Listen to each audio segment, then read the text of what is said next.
Praise lord. ఎలా ఉన్నారు? బాగున్నారా? పరిశుద్ధ గ్రంథంలో నుంచి ఈరోజు ఒక వాగ్దానం.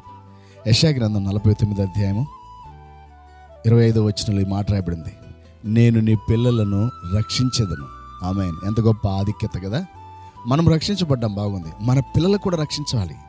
ఎందుకో తెలుసా? మన పిల్లలు రక్షించబడకపోతే వారు పాపంలో ఉండిపోతారు, మరణంలో ఉంటారు, నరకంలో అగ్ని ఆరదు, పురుగు చావని పరిస్థితిలో ఉంటారు. కాబట్టి మనము రక్షించబడినాక మన పిల్లలను కూడా రక్షించుకోవాలి.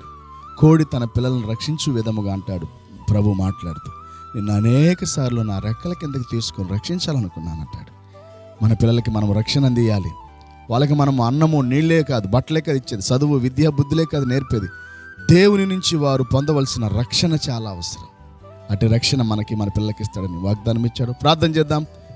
దయగలుగుతాను మీకు స్తోత్రాలు.